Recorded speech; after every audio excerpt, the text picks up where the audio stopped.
नमस्कार विद्यार्थी मित्रो, कसे काय अभ्यास करताय ना? करायलाच हवा. आता आपल्याला सम बेसिक कॉन्सेप्टचे 3 लेक्चर ऑलरेडी कंप्लीट झालेले आहेत. तुम्ही जर ते लेक्चर पाहिले नसतील तर ते पहिले लेक्चर पाहून घ्या, म्हणजे जास्त चांगल्या पद्धतीने आपल्याला सम बेसिक कॉन्सेप्ट समजून जाईल. आता आपला लेक्चर नंबर 4 आहे. या लेक्चर मध्ये जसं तुम्ही कॅप्शन बघितलं असेल, हा लेक्चर खूप इम्पॉर्टंट आहे, कारण या लेक्चर मध्ये आपल्याला वाय मॅप म्हणजेच मोल कॉन्सेप्ट रिलेटेड जेवढे पण क्वेश्चन्स आहेत ते करायचे आहेत. आणि सम बेसिक कॉन्सेप्ट मधून सीईटीला 100% क्वेश्चन इथूनच येणार आहे. आणि जर एकदा का तुम्हाला मोल कॉन्सेप्ट कळालं, म्हणजे मोल कसा काढायचा आहे, वेट काय असणार आहे, व्हॉल्यूम कसं काढायचं आहे, नंबर ऑफ मॉलिक्युल्स काय आहेत, ऍटम्स काय आहेत, या सगळ्या गोष्टी जर तुम्हाला कळाल्या तर 100% फिजिकल केमिस्ट्री मधले ऍटलीस्ट सगळे क्वेश्चन तुम्हाला सोपे जाणार आहेत. आणि मोल कॉन्सेप्ट हा जर कॉन्सेप्ट नाही कळाला तर फिजिकल केमिस्ट्री एकदम तुम्हाला अवघड वाटणार आहे. त्यामुळे हे लेक्चर खूप इम्पॉर्टंट आहे. मग मोल कॉन्सेप्टला सुरू करण्यापूर्वी आपल्याला काही इम्पॉर्टंट डेफिनेशन्स बघायचे आहेत, ज्या की आपल्याला ऑलरेडी माहिती पाहिजेत मोल कॉन्सेप्ट स्टार्ट करण्यापूर्वी. म्हणजे काय तर मास रिलेटेड त्या कॉन्सेप्ट आहेत. मी ऑलरेडी इथं लिहिलेले आहेत डेफिनेशन्स, कारण तेवढा टाइम आपला वाचेल आणि लेक्चर आपलं व्यवस्थित टाइम मध्ये कंप्लीट होईल. ठीक आहे, बघा सगळ्यात पहिला क्वांटिटी मी लिहिलेली आहे रिलेटिव्ह ॲटॉमिक मास. आता रिलेटिव्ह ॲटॉमिक मास म्हणजे काय तर बघा, रिलेट करून आपण जे मार्क्स सांगतो, म्हणजे समजा आता तुम्हाला एखादं मार्क्स सांगायचे किंवा क्लासमध्ये तुम्ही हुशार आहे की थोडं कमी हुशार आहे हे जर तुम्हाला सांगायचं असेल तर तुम्ही डायरेक्ट टॉपर सोबत कम्पेअर करताय का? नाही. किंवा एकदम लो मेंबर सोबत कम्पेअर करताय का? नाही. तर तुमचा जो बेंच पार्टनर असेल किंवा कोण असेल त्यासोबत जर कम्पेअर केलं तर कम्पॅरेटिव्हली तुम्ही सांगताय की मी त्याच्यापेक्षा कमी हुशार आहे की जास्त हुशार आहे. बरोबर आहे ना? तसंच कम्पॅरेटिव्हली आपण एखाद्याचं मास सांगणं म्हणजेच रिलेटिव्ह ॲटॉमिक मास आहे. कुणाच्या रिलेटमध्ये सांगायचं तर कार्बन 12 हा जो ॲटम आहे हा जास्त प्रमाणात आणि व्यवस्थित प्युअर फॉर्म मध्ये भेटत होता, त्यामुळे कार्बन 12 ॲटम आपण युज करत आहे. मग हा जो कार्बन 12 ॲटम आहे, या कार्बन 12 ॲटमच्या अकॉर्डिंग आपण एखाद्या दुसऱ्या ॲटमचं मास सांगणं म्हणजेच रिलेटिव्ह ॲटॉमिक मास आहे. म्हणजे काय बघा, mass of one atom of element ज्याचा आपल्याला रिलेटिव्ह ॲटॉमिक मास काढायचा आहे divided by 1/12 mass of carbon 12 atom. ठीक आहे, सो कार्बन 12 ॲटमचा आपल्याला मास घ्यायचा आहे. तेच कार्बन 12 ॲटमचा मास म्हणजे काय माहिती आहे आपल्याला, 12 त्यामध्ये न्यूक्लियॉन्स आहेत, so 12 into mass of one nucleon. किंवा एखाद्या ॲटमचं जर काढायचं असेल तर total number of nucleons into mass of nucleon. समजा कॅन्सल झालं हे 12 ला 12 कॅन्सल, मोल सॉरी मासला मास कॅन्सल, शिल्लक राहिलं काय total number of nucleus. Direct फक्त एकच गोष्ट लक्षात ठेवा, रिलेटिव्ह ॲटॉमिक मास म्हणजेच कार्बन 12 ॲटमला रिलेट करून सांगण्याचं मास आहे एखाद्या ॲटमचं. कारण त्यावेळी आपल्याला एक्झॅक्ट मॉलिक्युलर मास किंवा ॲटॉमिक मास आपल्याला माहिती नव्हतं, त्यामुळे आपण रिलेटिव्ह ॲटॉमिक मास सांगत होतो. मग रिलेटिव्ह ॲटॉमिक मास म्हणजेच काय, जर कधी क्वेश्चन मध्ये विचारलं रिलेटिव्ह ॲटॉमिक मास सांगा, रिलेटिव्ह ॲटॉमिक मास काय असणार आहे, टोटल नंबर ऑफ न्यूक्लियन्स. आता न्यूक्लियन्स काय आहेत तर जसं आपण ऑलरेडी डिस्कस केलेलं आहे की का एखाद्या ॲटम मध्ये प्रोटॉन, न्यूट्रॉन आणि इलेक्ट्रॉन्स असतात. मग न्यूक्लियस मध्ये जे राहतात कोण, प्रोटॉन आणि न्यूट्रॉन, हे दोन जे आहेत त्यांना आपण न्यूक्लियॉन्स म्हणतो. मग टोटल नंबर ऑफ न्यूक्लियॉन्स म्हणजे प्रोटॉन प्लस न्यूट्रॉन जे असणार आहे त्याला काय म्हणणार आपण, RAM म्हणजेच रिलेटिव्ह ॲटॉमिक मास. जसं की बघा इथे लिहिलंय relative atomic mass of oxygen atom is 16. आता बघा याच्या पुढे युनिट काहीही लिहिलेला नाहीये, कारण हा रिलेटिव्ह ॲटॉमिक मास आहे, याला युनिट येणार नाही. सो ही युनिटलेस क्वांटिटी आहे. तो तुम्हाला काही विचारलेला असू दे, मग समजा कार्बन विचारलं तर कार्बनचा तर किती असणार आहे, 12 असणार आहे. जर समजा नायट्रोजन विचारलं तर नायट्रोजनच्या वरती जे आहे ते काय असणार आहे, 14 आहे. सो नायट्रोजनचा 14 आला. ठीक आहे, या पद्धतीने आपण काय लिहिणार आहे, रिलेटिव्ह ॲटॉमिक मास लिहिणार. क्लिअर आहे का? ओके, नेक्स्ट बघा. आता रिलेटिव्ह ॲटॉमिक मास झाला. आता ॲटॉमिक मास लिहिण्यापूर्वी आपल्याला काही युनिट्स माहिती पाहिजेत की ॲटॉमिक मास मध्ये युनिट कोणते कोणते यूज होतात. बघा जे ॲटॉमिक मास मध्ये युनिट यूज होतात ते मी इथे लिहिलेले आहेत. ॲटॉमिक मास युनिट म्हणजेच AMU, डाल्टन म्हणजेच DA किंवा युनिफाईड मास म्हणजे U. हे तिन्ही युनिट सेमच आहेत. म्हणजे 1 AMU is equal to 1 dalton is equal to 1 unified mass. असं जरी म्हटलं तरी चालते, काही अडचण नाहीये. या तिन्ही युनिट्सला कशा पद्धतीने आपण मेन्शन करतो बघा, 1 AMU. AMU हे मास आपण कसं घेतलं तर 1 ॲटॉमिक मास युनिट म्हणजेच कार्बन 12 चा 1/12 पार्ट, म्हणजे 1/12 पार्ट ऑफ कार्बन 12 ॲटम म्हणजेच काय आहे, 1 AMU आहे. आता जर हे तुम्ही मगाशी सांगितल्या पद्धतीने सॉल्व्ह केलं म्हणजे 12 nucleons into mass of 1 nucleon, मग 12 ला 12 कॅन्सल झालं म्हणजेच 1 AMU म्हणजे मास ऑफ 1 न्यूक्लियॉन आहे. म्हणजे एका न्यूक्लियॉनचं मास म्हणजेच 1 AMU आहे. आता एक न्यूक्लियॉन कोण कोण आहे, एक तर प्रोटॉन किंवा न्यूट्रॉन, दोघांचे मास जवळजवळ सेम आहे. म्हणजेच 1.67 इंटू 10⁻24 ग्रॅम म्हणजेच काय आहे, 1 AMU आहे. हे कन्व्हर्जन तुम्हाला माहिती पाहिजे की 1 AMU म्हणजेच काय, एका न्यूक्लियॉनचं मास म्हणजेच ते किती आहे, 1.67 इंटू 10⁻24 ग्रॅम. क्लिअर आहे का? Next point, atomic mass. आता हे सगळं बेसिक पॉइंट्स आहेत, त्यामुळे मी फास्ट घेत आहे. यामध्ये समजवण्यासारखं एवढं डिटेलमध्ये समजवण्यासारखं काय पॉइंट नाही आहे. ऍटॉमिक मास नावावरूनच ओळखत आहे. ऍटॉमिक मास म्हणजे ऍटमचा मास, एका ऍटमचा मास म्हणजेच ऍटॉमिक मास असणार आहे. ओके, मग सिंपल ऍटॉमिक मास कसं बघा, इथं जसं लिहिलेलं आहे मास of one atom of element आपण जे पण आहे समजा मी इकडे मल्टिप्लाय केलं, हे जे डिवाइड आहे इकडे गेला multiply, so relative atomic mass into हे 12 ला 12 cancel, mass of one nucleon multiply झालं. म्हणजेच मी असं म्हणू शकतो का atomic mass is equal to relative atomic mass into mass of one nucleon. आता मास ऑफ वन न्यूक्लियन आपण ऑलरेडी वरती काढलेला आहे एएमयू, सो वन एएमयू न जर आपण रिलेटिव्ह ऍटॉमिक मासला मल्टिप्लाय केलं तर काय येणार आहे ऍटॉमिक मास येणार आहे. म्हणजे इथं समजा ऑक्सिजनचा आपण काय लिहिला होता 16 लिहिला होता रिलेटिव्ह ऍटॉमिक मास, म्हणजे त्याचा काय येणार आहे ऍटॉमिक मास 16 AMU. लक्षात आलं का बघा, सिंपल कसं लक्षात ठेवायचं बघा, एखाद्या एलिमेंटचं रिप्रेझेंटेशन तुम्हाला माहिती आहे एक्स, इथं ए असतं आणि इथं झेड असतं. झेड म्हणजे ऍटॉमिक नंबर आहे, ए म्हणजे ऍटॉमिक मास नंबर आहे. हा जो ऍटॉमिक मास नंबर आहे विदाउट युनिट जर तुम्ही लिहिला तर तो रिलेटिव्ह ऍटॉमिक मास म्हणणार आहे. जर तुम्ही याला AMU लावलं तर ते काय होणार आहे ऍटॉमिक मास होणार आहे. क्लिअर आहे का, ऍटॉमिक मास सिंपल आहे आणि ही पॉइंट तुम्हाला लक्षात ठेवायचा आहे. रिलेटिव्ह ऍटॉमिक मास काही जास्त विचारला जाणार नाहीये, पण इथून पुढे ऍटॉमिक मास म्हणजे एका ऍटमचं मास जे की आपण AMU मध्ये कॅल्क्युलेट करणार आहे. ठीक आहे, सो AMU मध्ये AMU जर मला ग्रॅम मध्ये पाहिजे असेल तर काय येणार, सो या व्हॅल्यूनं आपण काय करणार 16 ला मल्टिप्लाय करणार, म्हणजे 16 AMU is equal to 16 into 1.67 into 10⁻24 gram. हे तुमचं ग्रॅम मध्ये आन्सर येणार आहे. ठीक आहे, सो कन्व्हर्जन्स आणि बाकी जे क्वेश्चन आहेत ते आपण आता नेक्स्ट पुढच्या पॉइंट मध्ये पाहू. ठीक आहे, हे जे आहे नोट डाऊन करून घ्या, मग आपल्याला ते डिस्कस करता येईल. ओके, ठीक आहे. तर आता आपण रिलेटिव्ह ऍटॉमिक मास आणि AMU काय आहे याचं रिलेशन चांगल्या पद्धतीने बघितलेलं आहे. तर इथं पहा जे क्वेश्चन दिले ते सॉल्व्ह होत आहेत का. जसं रिप्रेझेंटेशन मध्ये सांगितलं होतं वरच्या ज्या व्हॅल्यूज आहेत त्या ऍटॉमिक मास नंबर असतात आणि खालच्या ज्या व्हॅल्यूज आहेत त्या ऍटॉमिक नंबर्स असतात. आता वरच्या ज्या व्हॅल्यू दिलेल्या आहेत हे ऍटॉमिक मास नंबर आहे, पण मी सांगितलं होतं रिलेटिव्ह ऍटॉमिक मास आणि ऍटॉमिक मास मध्ये कशा पद्धतीने लिहायचं. जर इथे 23 नंबर असेल तर याचा अर्थ सोडियम म्हणजे Na जे दिलेला आहे त्याचा 23 काय असणार आहे REM असणार आहे, म्हणजे रिलेटिव्ह ऍटॉमिक मास असणार 23 आणि ऍटॉमिक मास असणार 23 AMU. ओके, सिंपल आहे. युनिट लावलं AMU तर काय येणार तो ऍटॉमिक मास येणार, युनिट नाही आहे म्हणजेच रिलेटिव्ह ऍटॉमिक मास आहे. याचं काय येणार बघा 19, इथं 19 AMU. क्लिअर आहे का, सिंपल आहे. लास्ट वाला बघा काय येणार सांगा, हा करेक्ट आहे काय अडचण नाही, 40 आणि इथे येणार 40 AMU. Okay, good. Next last question बघा काय, find atomic mass in gram of calcium. आता कॅल्शियमचं किती आहे 40 आहे. आता 40 ऍटॉमिक मास आहे, म्हणजे ऍटॉमिक मास जर तुम्ही लिहिला तर तो ऍटॉमिक मास किती येणार आहे तर 40 AMU. पण तुम्हाला काय सांगितलेलं आहे क्वेश्चन मध्ये सांगितलं की ऍटॉमिक मास याचा सांगायचा आहे तो पण ग्रॅम मध्ये. ग्रॅम मध्ये काय सांगणार, आपल्याला माहिती आहे 1 AMU म्हणजे किती आहे 1.67 इंटू 10⁻24 ग्रॅम. ओके, सो तुम्ही कॅल्क्युलेट करू शकता, काय अडचण नाही, हे कॅल्क्युलेट करा आणि लिहा. ठीक आहे, आता हे कॅल्क्युलेशन काय सोपं आहे, तुम्ही करू शकता, या प्रॉब्लेम नाही. ठीक आहे, नेक्स्ट आता इम्पॉर्टंट पॉइंट आहे. ठीक आहे, ज्यासाठी आपण इथपर्यंत हे बेसिक कॉन्सेप्ट बघत आहे मोल कॉन्सेप्ट साठी, म्हणजेच मोल माहिती असेल तर मोल कॉन्सेप्ट चांगल्याला समजणार आहे. आता हे वाचण्याआधी समजून घ्या काय आहे. जसं बघा मोल म्हणजे काय, आपण बघितलं होतं की SI युनिट्स मध्ये मोल काय आहे अमाऊंट ऑफ सबस्टन्स काय आहे SI युनिट आहे. मग अमाऊंट ऑफ सबस्टन्स म्हणजे सबस्टन्स मोजण्यासाठी आपण काय करणार आहे मोलचा यूज करणार आहे.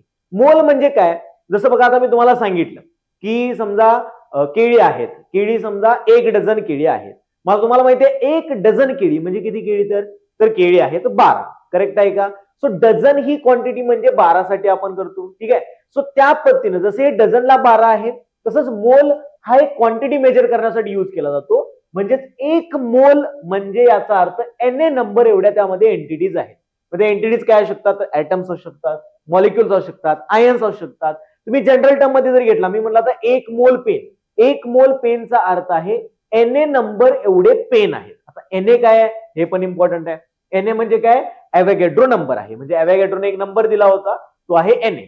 ॲव्होगॅड्रोने दिलेला नंबर काय आहे बघा 6.022 इंटू 10⁻23 हा आहे ॲव्होगॅड्रोचा नंबर. म्हणजेच याचा अर्थ 6.022 इंटू 10⁻23 एवढे नंबर ऑफ ऍटम्स एकत्र आले तर 1 मोल ऍटम आले.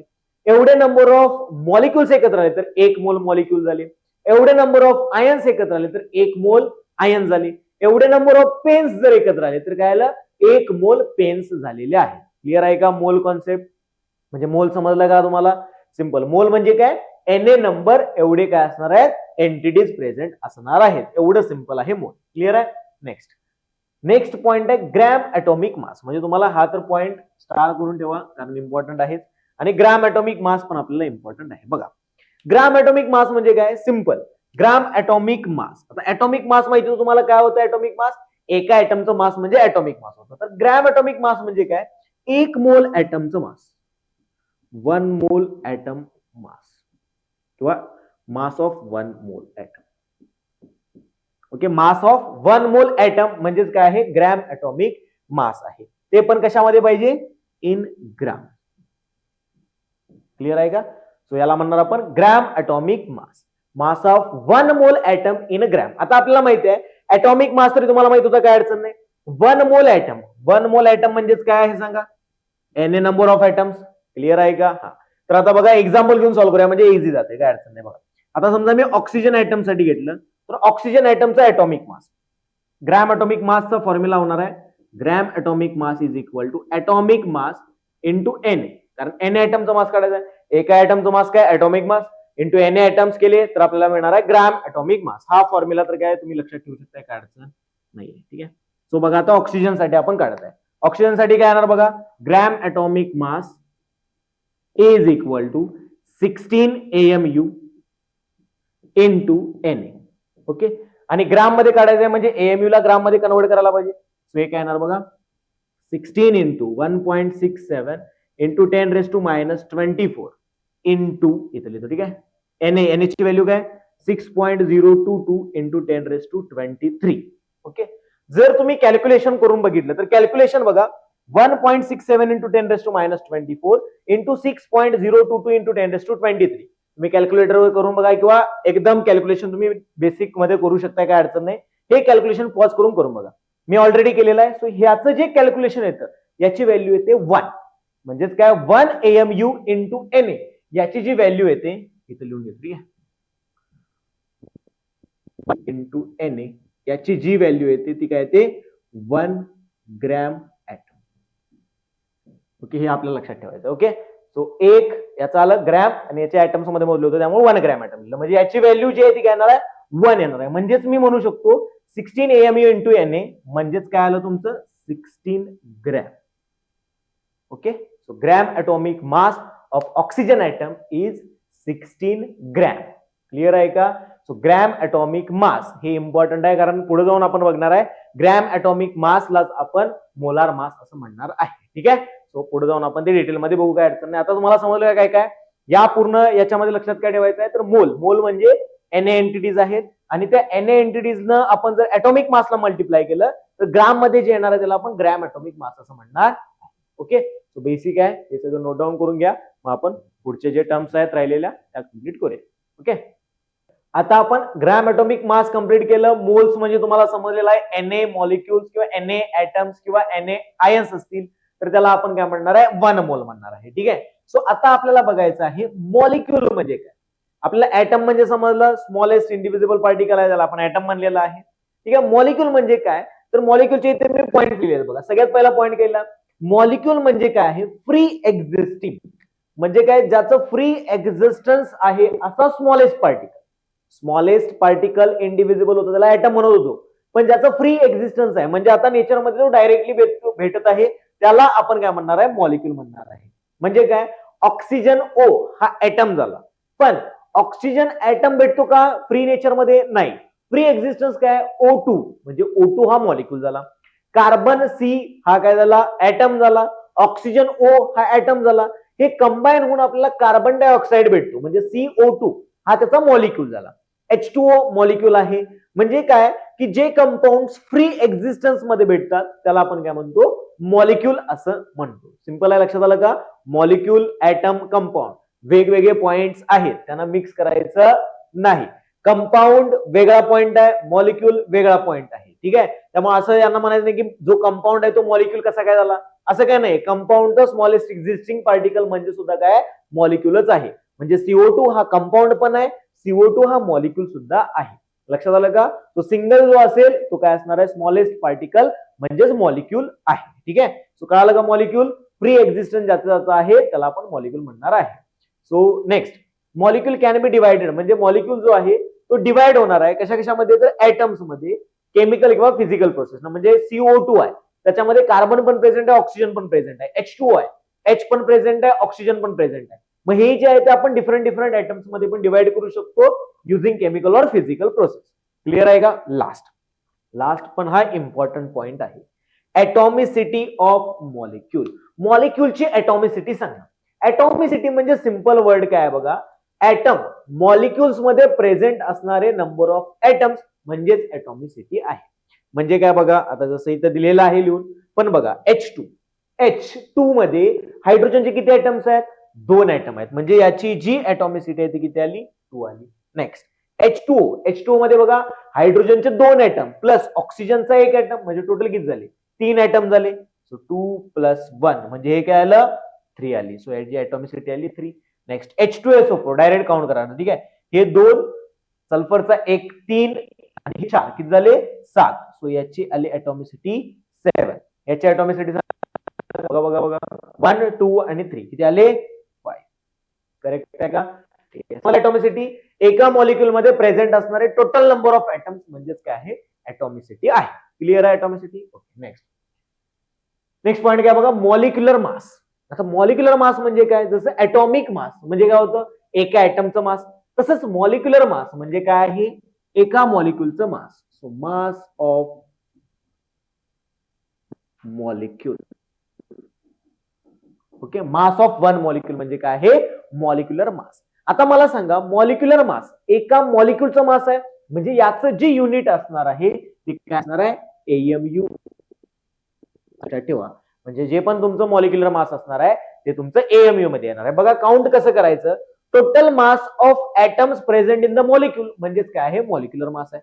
म्हणजे बघा आता H2 चं मला काउंट, आपल्याला हायड्रोजनचं माहिती आहे मास किती असतं? 1 असतं जनरली. ठीक आहे, सो हायड्रोजनचं 1 मास आहे, पण अशा हायड्रोजन किती आहेत? 2 आहेत, त्यामुळे मॉलिक्युलर मास येणार 2 × 1 म्हणजेच 2 AMU. क्लिअर आहे का?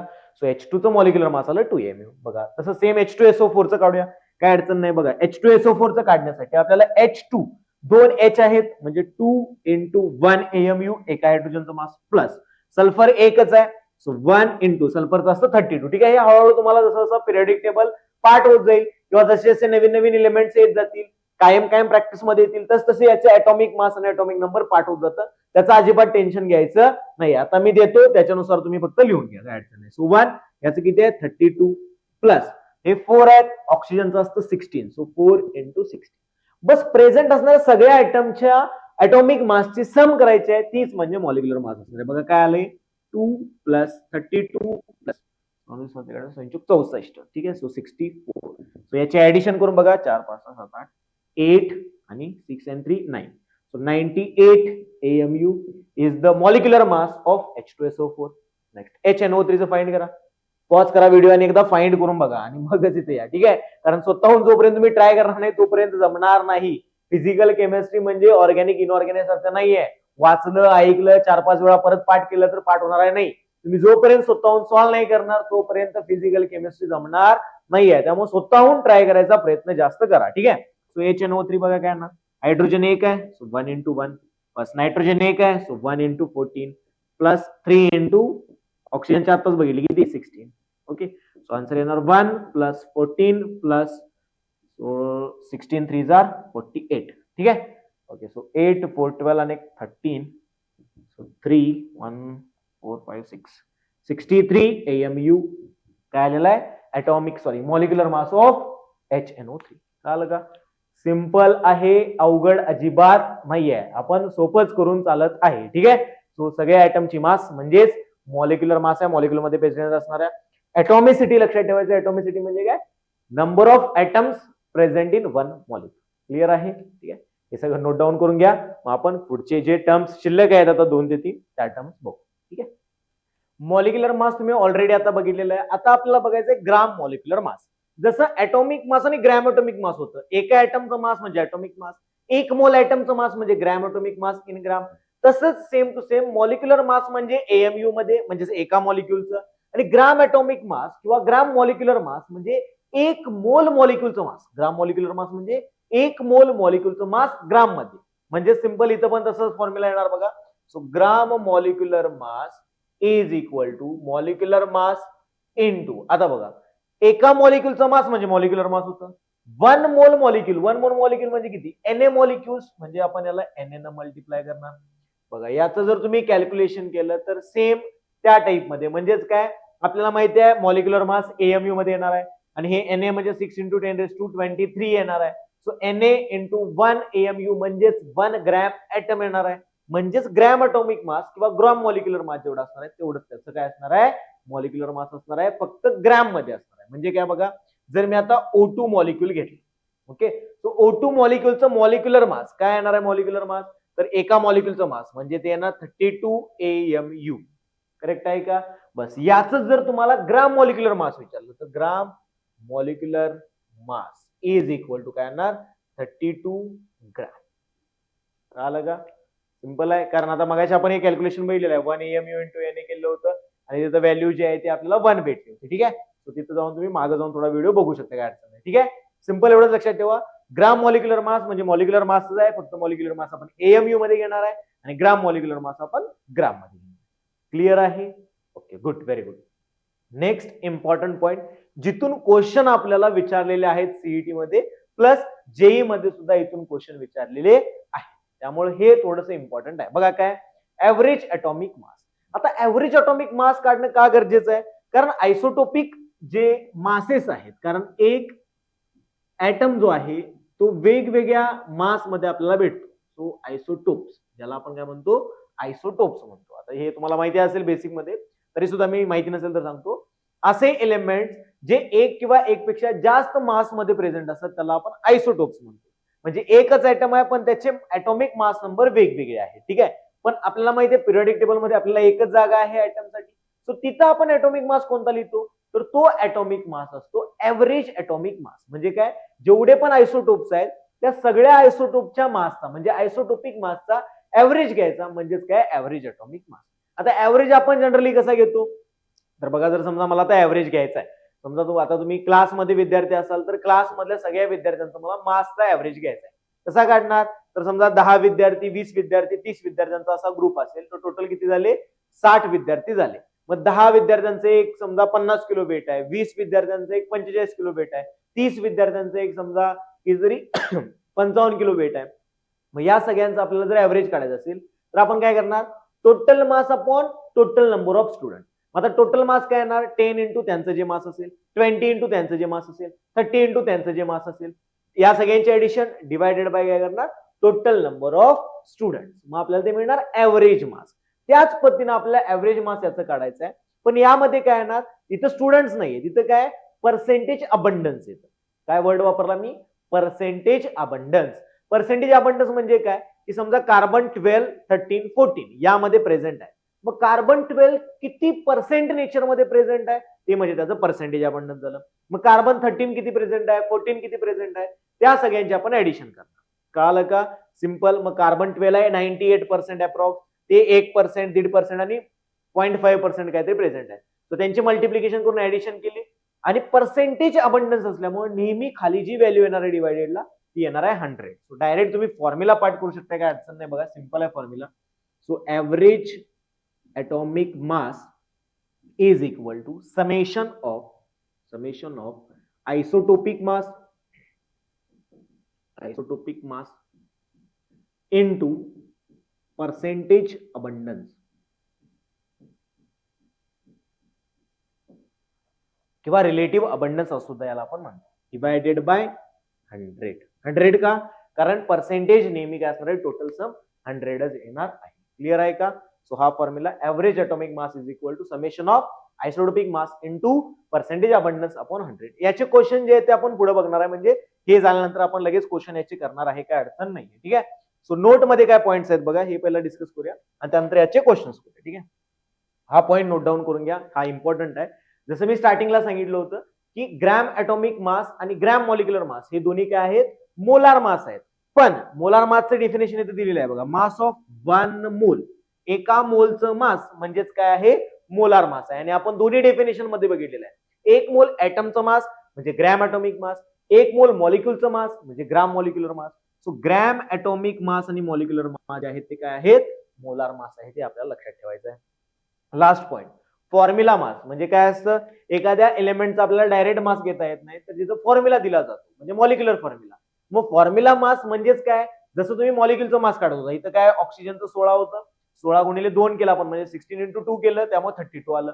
हे जसं मॉलिक्युलचं मास काढलं तसंच फॉर्म्युला मास काढायचा आहे, त्यामध्ये प्रेझेंट असणाऱ्या सगळ्या ऍटमची ऍडिशन म्हणजेच काय असणार आहे, फॉर्म्युला मास असणार आहे. सो फॉर्म्युला मास आणि मॉलिक्युलर मास काय आहे, सेम टू सेम आहे, काही चेंज नाही आहे. सो नोट डाऊन मध्ये हे पॉईंट नोट करून घ्या आणि हे सगळे जे फॉर्म्युलेज आहेत हे लिहून घ्या. हा फॉर्म्युला इम्पॉर्टंट आहे, हा फॉर्म्युला लिहून घ्या.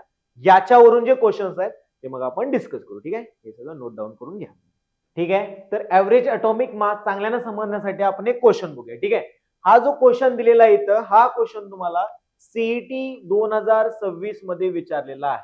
ठीक आहे, तो आता रिसेंट मध्ये विचारलेला क्वेश्चन मी घेतलेला आहे. बघा काय क्वेश्चन आहे, what is the average atomic मास, तुम्हाला काढायचं आहे average atomic mass of a chlorine if it's 2 isotopes, 2 isotope दिलेले आहेत, Cl35 Cl37 exist in relative abundance. आता बघा इथे रिलेटिव्ह अबंडन्स दिलेला आहे, ज्याला आपण पर्सेंटेज अबंडन्स असं लिहिलं होतं, ऑफ 75% अँड 25% रिस्पेक्टिव्हली. आता काय दिलेलं आहे, 35 जे आहे ते 75% आहे, 37 जे आहे ते 25% आहे, आणि तुम्हाला काढायचं आहे एव्हरेज ॲटॉमिक मास. आठवा फॉर्म्युला काय, average atomic mass is equal to काय होतं, summation of isotopic mass into relative abundance किंवा पर्सेंटेज अबंडन्स डिवायडेड बाय 100. बस मी आता डायरेक्ट फॉर्म्युला अप्लाय करत आहे. ठीक आहे, फॉर्म्युला परत लिहित बसत नाहीये. So average atomic mass is equal to, आता बघा आयसोटोपिक मास यामध्ये काय काय 35 आहे, त्याचं 75% आहे. So 35 into 75 plus 37 into 25, 37 into 25 divided by 100, कारण 75 प्लस 25 काय येणार आहे, 100 येणार आहे.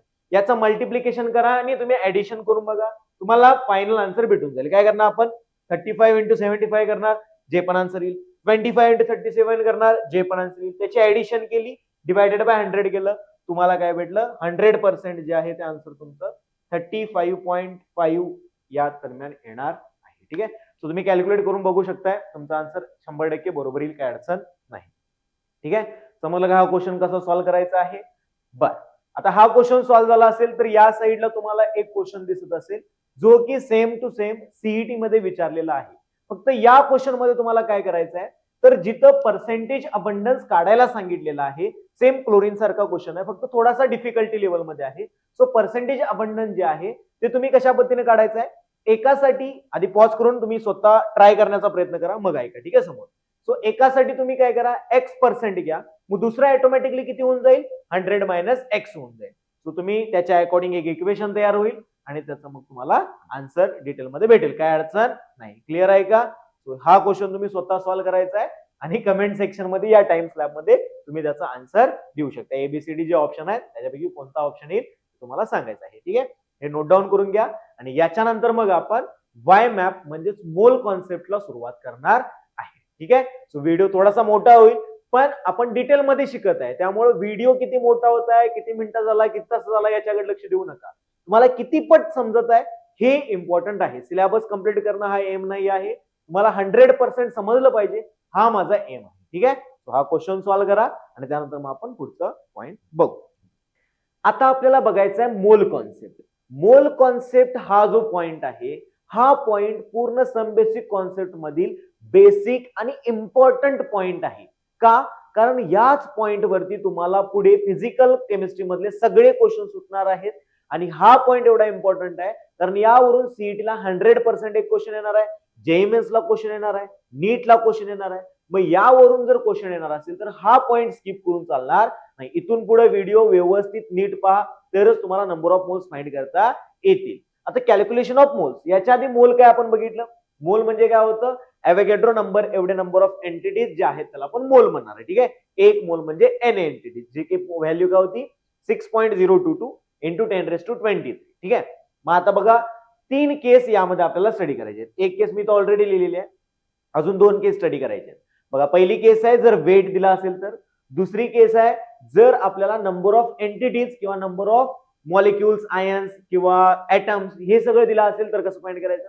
आणि तिसरी केस आहे जर आपल्याला ऍट एसटीपी और एनटीपी जर व्हॉल्यूम ऑफ गॅस दिला असेल तर नंबर ऑफ मोल्स कसे फाइंड करायचे हे तिन्ही आपल्याला केसेस डिटेलमध्ये बघायचे आहेत. व्हिडिओ अजिबात स्किप करू नका, इथून पुढे इम्पॉर्टंट पॉईंट स्टार्ट झालेला आहे. So if weight is given, पहिली केस आहे वेट ग्राम मध्ये आपल्याला दिलं असतं. जर वेट दिला असेल तर कशा पद्धतीने आपण नंबर ऑफ मोल्स काढणार? सिंपल आहे. एक पहिला मी नॉर्मल एक्झाम्पल देतो, त्यानंतर आपण पॉईंट वरती बघा. जर तुम्हाला मी सांगितलं की माझ्याकडे समजा 20 ग्रॅम पेन आहेत आणि एका पेनचं वेट आहे 2 ग्रॅम, मग तुम्ही कसं काढणार की किती नंबर ऑफ पेन्स आहेत? हा करेक्ट, तुम्ही विचार बरोबर केलेला आहे, काय अडचण नाही. 20 ग्रॅम आहेत टोटल पेन, 2 ग्रॅम एका पेनचा आहे, तर 20 ग्रॅम डिवायडेड बाय 2 ग्रॅम आपल्याला आन्सरला 10 पेन्स. करेक्ट आहे का? व्यवस्थित काढले, बरोबर आहे. अशाच पद्धतीने आपल्याला मोल्स पण फाइंड करायचे आहेत, कारण मोल म्हणजे काय? एंटिटी क्वांटिटी आहे ना, ते आपल्याला फाइंड करायचं आहे. मग आता आपल्याला माहिती पाहिजे की एक मोलचं मास म्हणजे काय असतं. काय असतं एक मोलचं मास? आता सांगितलं होतं एक मोलचं मास म्हणजेच मोलार मास आहे. बस आला आन्सर. जे दिलेलं वेट आहे डिवायडेड बाय मोलार मास म्हणजेच नंबर ऑफ मोल्स आहेत. बघा फॉर्म्युला काय येणार बघा. नंबर ऑफ मोल्स आपण एन ने डिनोट करतो, ठीक आहे. So number of mole is equal to given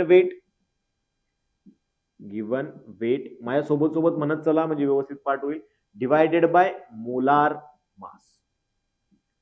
okay, given weight divided by molar mass. हा पॉइंट इम्पॉर्टंट आहे.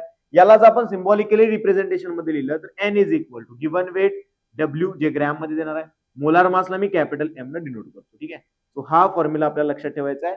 Number of moles is equal to weight given असणार आहे divided by molar mass. M म्हणजे काय आहे?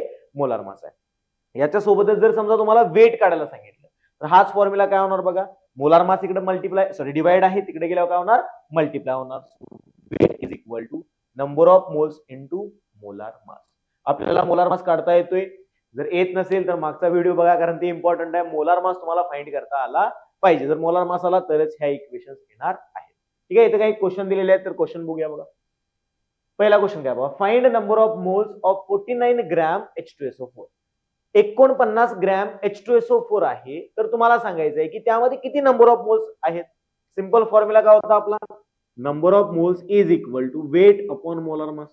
वेट तर दिलेला आहे 49 gram divided by molar mass. तुम्हाला माहिती पाहिजे. आता मोलार मास काय ना H2SO4 चं आपण मागे काढायला शिकलेलो आहे. H चे 2, S चं 32 आणि ऑक्सिजनचं 16 आहे. 16 इंटू 4 प्लस 32 प्लस 2 इंटू 1 म्हणजे तुमचा आन्सर येईल 98. सो याचं मोलार मास किती आहे? 98 ग्रॅम पर मोल. मोलार मास आपण या पद्धतीने येणार आहे ग्रॅम पर मोल मध्ये, ठीक आहे. सो 98 इथं पुट करा, काय येणार बघा आन्सर 49 डिवायडेड बाय 90. यांचा अनुभव असं दिलेला आहे की डिव्हिजन जाईल. सो हे आलं 1/2 म्हणजे 0.5 मोल. बघा आलं का आन्सर? इझी आहे, एकदम इझी आहे, काही अवघड नाही आहे. फक्त काय होतं की मिक्स क्वेश्चन आल्यावरती आपल्याला कन्फ्युजन होतं. त्याचे पण ट्रिक मी देणार आहे, काय अडचण नाही. एक एक स्टेप वाईज समजत चला, डायरेक्ट जम्प घेऊ नका. सिंपल हे समजलं का? नंबर ऑफ मोल्स कसे काढायचे जर वेट दिला असेल तर. आता इथं दुसरा क्वेश्चन बघा, दुसऱ्या टाईपचा क्वेश्चन आहे. फाइंड द वेट ऑफ 4 मोल CaCO3. आता 4 मोल CaCO3 चा आपल्याला वेट काढायचं म्हणजे काढायचं आपल्याला डब्ल्यू आहे, दिलेला आपल्याला नंबर ऑफ मोल्स म्हणजे एन आहे. क्वेश्चन रीड करत असतानाच काय दिले ते तुम्हाला माहिती पाहिजे, काय काढायचं आहे ते तुम्हाला माहिती पाहिजे, तरच क्वेश्चन सॉल्व्ह होणार आहे. मग बघा काढायचा डब्ल्यू आहे. So W is equal to number of moles दिला असतील तर number of moles into molar mass. बस नंबर ऑफ मोल किती दिलेले आहे? 4. याचं मोलार मास काढून घ्या सेपरेट, काय अडचण नाही. So molar mass is equal to Caचं 40 आहे, कार्बनचं 12 आहे, ऑक्सिजनचं 16 आहे. सो 16 गुणिले 3 अधिक 12 अधिक 40. हे मी ऑलरेडी काढलेलं आहे, काय अडचण नाही, तुम्ही बघा काढून. 100 ग्रॅम पर मोल, ठीक आहे. तो CaCO3 किती आहे? 100 ग्रॅम पर मोल. पुट करा 4 into 100 is equal to 400 gram. Okay, weight काय आलं? 400. इझी आहे, अवघड काही नाहीये. हे 2 टाईप झाला असतील आणि हे समजलं असेल. हे सगळं व्यवस्थित लिहून घ्या. असेच आपण तिन्ही केस बघणार आहे आणि त्यानंतर तिन्ही केस झाल्यानंतर मग आपण मिक्स्ड क्वेश्चन करणार आहे. आताच मिक्स क्वेश्चन करायचे, स्टेप वाईज प्रत्येक केस फक्त समजून घ्या कशा पद्धतीने सॉल्व्ह होत आहे, ठीक आहे. हे नोट डाऊन करून घ्या. मग आपण केस नंबर 2 डिस्कस करू. ओके, ठीक आहे. केस नंबर 1 आता वेटचं झालेलं आहे. आता केस नंबर 2 आपल्याला बघायचे आहे. जर नंबर ऑफ एंटिटीज दिल्या असतील तर बघा ही केस थोडीशी नीट आपल्याला बघायची आहे, कारण या केसमध्ये कन्फ्युजन होण्याचे चान्सेस जास्त आहेत. बाकीच्या 2 केस आहेत त्यामध्ये कन्फ्युज नाही होत, पण आपण यामध्ये कन्फ्युज होतो. त्यामुळे लक्ष देऊन नीट ऐका. केस काय? जर एंटिटीज दिल्या असतील तर म्हणजे नंबर ऑफ एंटिटीज कशाच्या? नंबर ऑफ ऍटम्स दिले असतील किंवा नंबर ऑफ ऍटम्स विचारले असतील, नंबर ऑफ मॉलिक्युल्स दिले असतील किंवा मॉलिक्युल्स विचारले असतील, आयन्स विचारले असतील किंवा दिल्या असतील, त्यानंतर नंबर ऑफ इलेक्ट्रॉन्स विचारले असतील, काही विचारलेलं असू दे, एंटिटीज म्हणजे नंबर जर तुम्हाला कसला तरी विचारला असेल तर तुम्हाला ह्यानुसार सॉल्व्ह करायचं आहे. बघा आता कसं सॉल्व्ह करायचं आहे. सगळ्यात पहिला एन म्हणजे नंबर ऑफ मॉलिक्युल्स आहे एवढंच लक्षात ठेवायचं. नंबर ऑफ एंटिटीज आहे हे लक्षात ठेवायचं नाही. बरेच जण इथं चुकतात. जर तुम्ही एनला नंबर ऑफ एंटिटीज म्हणजे ऍटम्स त्यानंतर आयन्स दिलेलं सगळं जर तुम्ही एन धरला तर कन्फ्युज जास्त होतं. आपण अजिबात तसं करायचं नाही. ब्लँक आता जर इथून मागे जरी कुठल्या शिक्षकाने तुम्हाला तसं शिकवलं असेल तरी सुद्धा ते विसरून जावा. मी जे सांगतोय त्या पद्धतीने लक्षात ठेवा. एकदम 100% करेक्ट आहे ना. बघा एन म्हणजे काय नंबर ऑफ मॉलिक्युल्स आहेत एवढंच लक्षात ठेवायचं. एन ए म्हणजे काय अवॅगॅड्रो नंबर आहे जे ऑलरेडी आपण डिस्कस केलेला आहे. मग एन म्हणजे नंबर ऑफ मॉलिक्युल्स आहेत, एन ए म्हणजे अवॅगॅड्रो नंबर आहे. याच्या अकॉर्डिंग आपल्याला नंबर ऑफ मोल्स फाइंड करायचे आहेत. जसं आपण उदाहरण पहिल्यापासून घेत चाललेलं आहे पेनाचं. यावरनं पहिला बघूया आणि मग फॉर्म्युल्याकडे जाऊया. पेन समजा मी तुम्हाला सांगितलं माझ्याकडे टोटल 24 पेन आहेत. मग किती डझन पेन झाले? करेक्ट 2 डझन पेन झाले. कसं काढलं तुम्ही?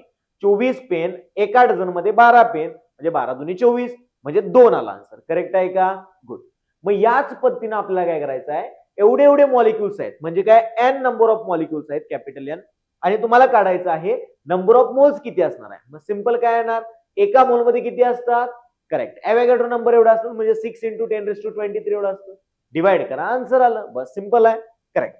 बघा सॉल्व्ह कसं करायचं. So number of moles is equal to formula येणार number of molecules divided by Avogadro number. Okay. So हा फॉर्म्युला आपल्याला 100% पाठच पाहिजे. काय म्हणलो मी बघा, number of moles is equal to number of molecules upon number of Avogadro म्हणजे 6 × 10⁻23. सॉल्व्ह करत असताना डिटेल मध्ये लिहायची गरज नाही. किंवा उलट जर तुम्हाला नंबर ऑफ मॉलिक्युल्स पाहिजे असतील तर काय येणार, number of molecules is equal to number of moles into Avogadro number म्हणजेच एन. क्लिअर आहे का? बघा आता मी सारखं एन एन एन म्हणत नाही आहे कारण कन्फ्युज त्यामुळे पण आपण होतो. N is equal to N by N. मग एन कॅपिटल कुठला आहे स्मॉल कुठला आहे नाही. पाठ करताना पण असं लक्षात ठेवायचं. बघा number of moles is equal to number of molecules upon Avogadro number. Number of molecules is equal to number of moles into Avogadro number. Okay. So या पद्धतीने तुम्ही लक्षात ठेवलं तर 100% कुठेही तुम्ही चुकणार नाही. आता क्वेश्चन्स बघूया कसे सॉल्व्ह करायचे. ठीक आहे. सो क्वेश्चन सॉल्व्ह करण्यापूर्वी अजून 2 इम्पॉर्टंट पॉइंट्स दिलेले आहेत आणि हे आपल्याला लक्षात ठेवावेच लागणार आहेत. ओके. हे स्टार का करत आहे कारण हे पॉइंट जास्त इम्पॉर्टंट आहेत. बघा जसं आपण नंबर ऑफ मॉलिक्युल्स काढायला शिकलेलो आहे त्या पद्धतीनेच नंबर ऑफ ऍटम्स आयन्स किंवा कुठली तरी अजून एंटिटी जर विचारली तर ती कशा पद्धतीने काढायची. बघा सिंपल आहे. मॉलिक्युल्स तुम्हाला काढता आले याच्या फॉर्म्युल्यानुसार म्हणजे N is equal to N into N म्हणजेच काय number of molecules is equal to number of moles into N. या फॉर्म्युल्यावरून तुम्ही नंबर ऑफ मॉलिक्युल्स काढले. आता एका मॉलिक्युल मध्ये किती एंटिटी प्रेझेंट आहे म्हणजे समजा एक मॉलिक्युल आहे त्यामध्ये तुम्हाला ऍटम्स काढायला सांगितले तर त्या एका मॉलिक्युल मध्ये किती ऍटम आहेत त्यांना मल्टिप्लाय केलं तर टोटल नंबर ऑफ ऍटम्स आले. कळालं. जर समजा आयन्स काढायचे आहेत एका मॉलिक्युल मध्ये किती आयन्स आहेत त्यांना मल्टिप्लाय केलं नंबर ऑफ मॉलिक्युल्सला टोटल नंबर ऑफ आयन्स आले. इलेक्ट्रॉन काढायचे आहेत एका मॉलिक्युल मध्ये किती इलेक्ट्रॉन्स आहेत त्यांना मल्टिप्लाय केलं टोटल नंबर ऑफ मॉलिक्युल्सला टोटल नंबर ऑफ इलेक्ट्रॉन्स आले. कळालं का? सिंपल. हे अशा पद्धतीने लक्षात ठेवायचं आहे. म्हणून मी म्हणलं इथं तुम्ही ऍटम्स किंवा मॉलिक्युल किंवा आयन्स हे सगळं मिक्स नका करू. फक्त लक्षात काय ठेवायचं मॉलिक्युल एवढंच लक्षात ठेवायचं आहे आणि बाकी सगळ्या क्वांटिटीज आपण मॉलिक्युल वरून काढतो. मॉलिक्युलला मल्टिप्लाय करायचं एका मॉलिक्युल मध्ये किती त्या एंटिटीज आहेत त्या पद्धतीने. ठीक आहे. जर आपल्याला समजा आता हे याच एक्झाम्पल मी इथे घेतलेलं आहे. टोटल नंबर ऑफ ऍटम जर काढायला सांगितले तर टोटल नंबर ऑफ ऍटम्स कशी काढणार, number of molecules into number of atoms in one molecule. Number of atoms in one molecule म्हणजेच काय ऍटॉमिसिटी. म्हणून इथं एन इंटू ऍटॉमिसिटी अशा पद्धतीने लिहिलेलं आहे.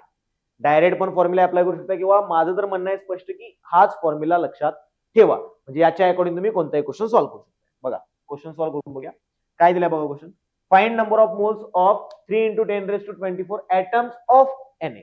आता बघा ऍटम्स ऑफ Na दिलेला आहे. चेक करा की Na एकच ऍटम आहे का. जर एकच ऍटम असेल तर नंबर ऑफ ऍटम्स आणि मॉलिक्युल सेम येणार आहे कारण इथं 1 व्हॅल्यू येणार.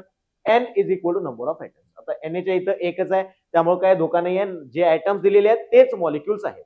सो हे जी दिलेली व्हॅल्यू आहे त्याला आपण कॅपिटल एम कन्सिडर करू शकतो. So n is equal to म्हणजे number of moles is equal to capital N molecules upon. So answer बघा दिलेला आहे 10⁻24 अपॉन 6 × 10⁻23. सॉल्व्ह करत असताना तुम्ही 6 × 10⁻23 घेतलं तरी आन्सर आपलं करेक्टच येणार आहे. 6.022 घ्यायलाच पाहिजे असं काय नाही आहे. याचं सॉल्व्ह करून बघा काय येणार. 3 ने डिवाइड केलं 3 2 जार आणि हे 20 ते आहे 24 मधून मायनस झाला 10 शिल्लक राहिलं 2 ने डिवाइड केलं 5.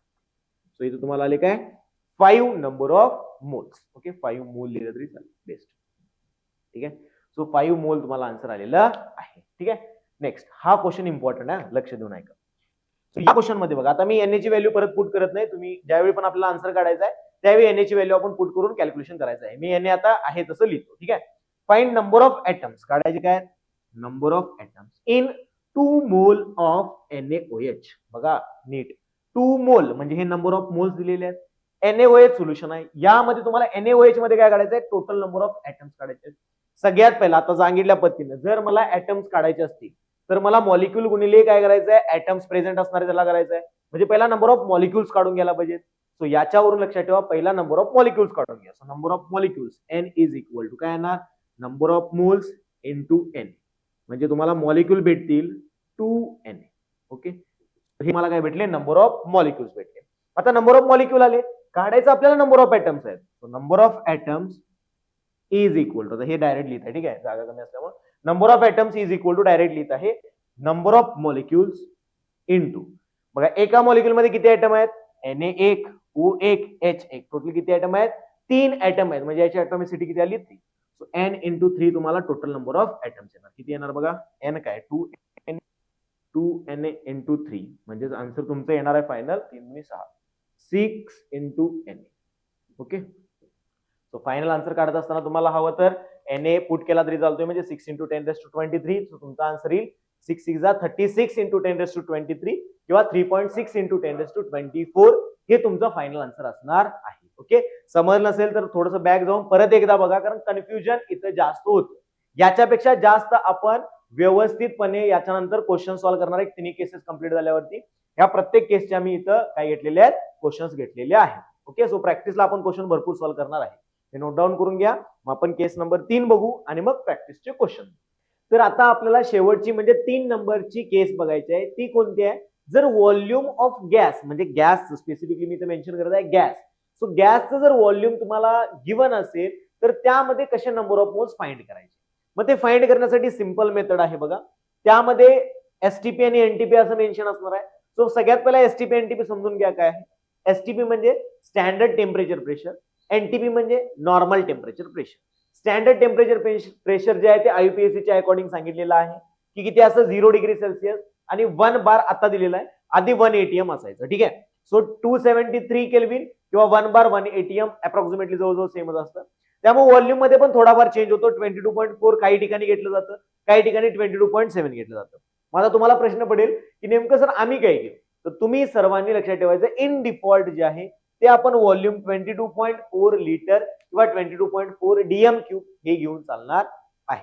जर क्वेश्चन मध्ये मेन्शन असेल जे दिलेलं आहे ते तुम्ही घेऊ शकताय. जर मेन्शन असेल तर नसेल तर बाय डिफॉल्ट 22.4च घ्यायचा आहे.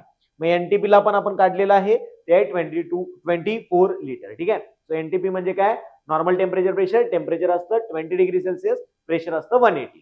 हे सॉल्व्ह कसं केलेलं आहे सो हे सॉल्व्ह केलेलं आहे PV is equal to NRT या इक्वेशन वरून. हे इक्वेशन आपण स्टेट्स ऑफ मॅटर मध्ये डिटेल मध्ये बघणार आहे. याला आपण आयडियल गॅस इक्वेशन म्हणतो. डिटेल मध्ये जायचं नाहीये फक्त डायरेक्ट लक्षात ठेवा व्हॉल्यूम ऑफ 1 मोल गॅस ऍट STPO और NTP इज 22.4.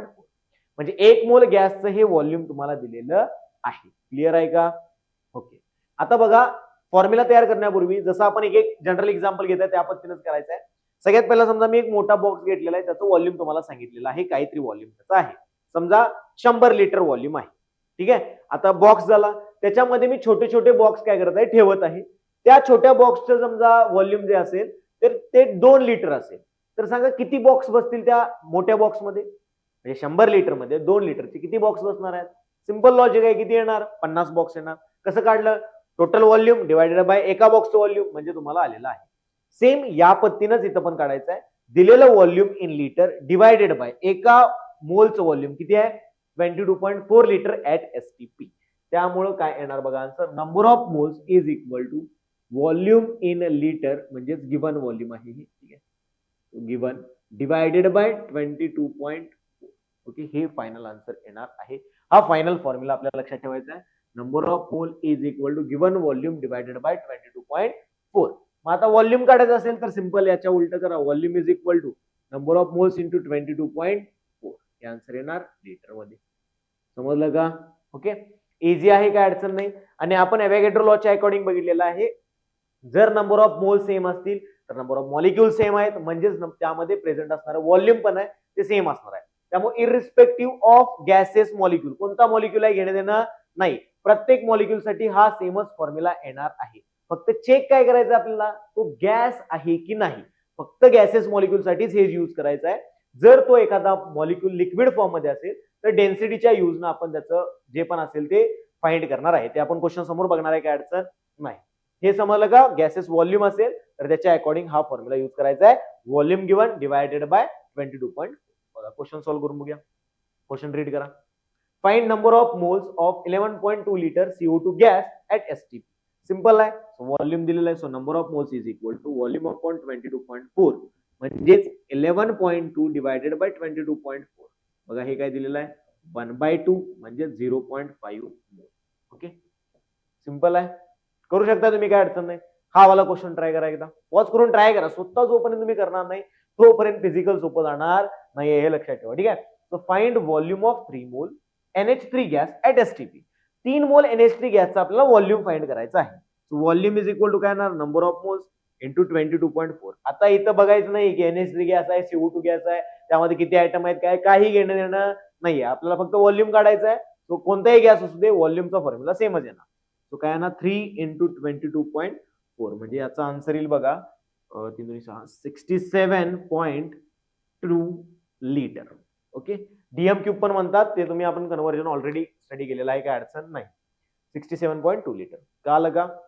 सो आता आपण तिन्ही केसचे क्वेश्चन्स पण केलेले आहेत, तिन्ही केस पण आपण डिटेलमध्ये बघितलेले आहेत.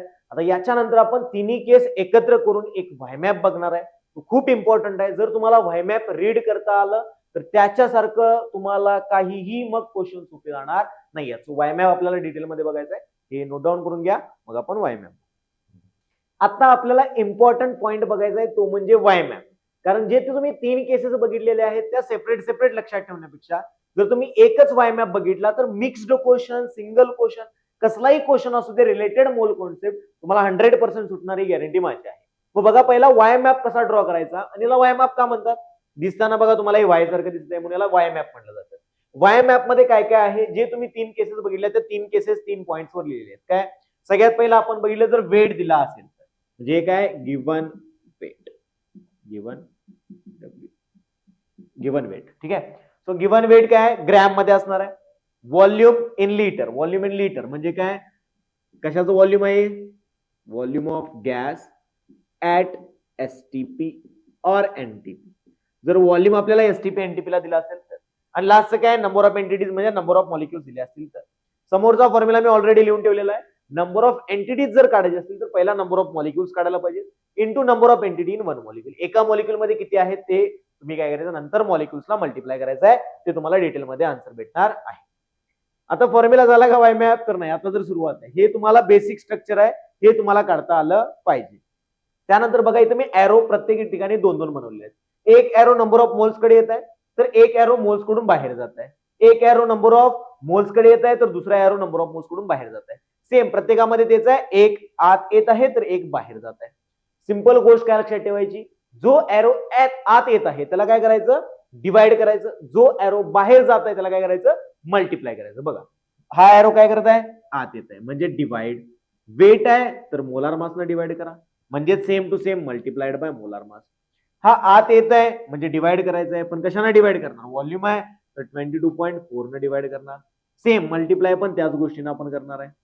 सेम परत बघा काय होत आहे, आत जात आहे. आत जात असेल तर डिवाइड कशाने करणार, एन न करणार कारण मॉलिक्युल्स आहे. मल्टिप्लाइड कशाने करणार, एन न करणार. बघा आतमध्ये जात आहेत त्या सगळ्याला डिवाइड केलेलं आहे, divided by M divided by 22.4 divided by N. बाहेर जात आहे त्या सगळ्याला multiplied by M multiplied by 22.4 multiplied by N. आता याच्यावरून तुम्ही कोणताही क्वेश्चन इझिली सॉल्व्ह करू शकताय. आता मी इथं क्वेश्चन सॉल्व्ह करून तुम्हाला एक दाखवतो, म्हणजे काय कशा पद्धतीने सॉल्व्ह करायचं बघा. जर तुम्हाला क्वेश्चन मध्ये वेट दिलेला असेल आणि नंबर ऑफ मॉलिक्युल्स विचारले असतील, कसं काढणार, वेट दिलेला आहे, मॉलिक्युल्स काढायचे आहे, जे काढायचं आहे त्याचा फॉर्म्युला बनवायचा आपल्याला. ठीक आहे, सो या ठिकाणी मी फॉर्म्युला बनवत आहे. बघा काय येणार, पहिला एन इज इक्वल टू, इथं बनवतो. ठीक आहे. So N is equal to, जे काढायचं आहे काय दिलं होतं, वेट दिलं होतं. वेट वरून इकडे येत आहे. सो वेट डब्ल्यू, वेट वरून पहिला कुठे येणार, इथे येणार. सो काय आलं बघा, त्या एरो मध्ये डिवायडेड बाय एम, इथं पण लिहा डिवायडेड बाय एम. इथं पोहोचला, आता इथून खाली जायचंय. खाली जाताना बघा कुठल्या एरो वरती आहे, into N, into N. So तुम्हाला फॉर्म्युला भेटला एन इज इक्वल टू, म्हणजेच number of molecules is equal to weight upon molar mass into N. Simple आहे, हा फॉर्म्युला भेटला.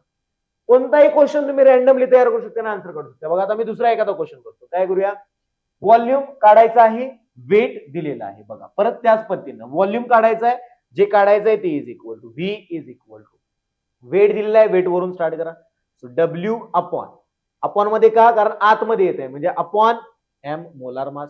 आता इथून काय करताय, बाहेर जात आहे म्हणजे काय, इंटू 22. फक्त एरोला फॉलो करायचं आहे, तुमचा आन्सर तुम्हाला ऑटोमॅटिकली भेटून जाणार आहे, काही अवघड नाही. आता म्हणाल तुम्ही सारखं सर वेट गिव्हन का म्हणत आहे, दुसरा कोणता तरी करा, तुम्ही फॉर्म्युला तयार करा. नंबर ऑफ मोल्स गिव्हन आहेत समजा, आणि तुम्हाला काढायचं आहे व्हॉल्यूम काढायचं. समजा नंबर ऑफ मोल्स गिव्हन आहेत, नंबर ऑफ मॉलिक्युल्स गिव्हन आहेत, व्हॉल्यूम काढायचं आहे. मोल्स तर सिंपलच आहे, काय अडचण नाही.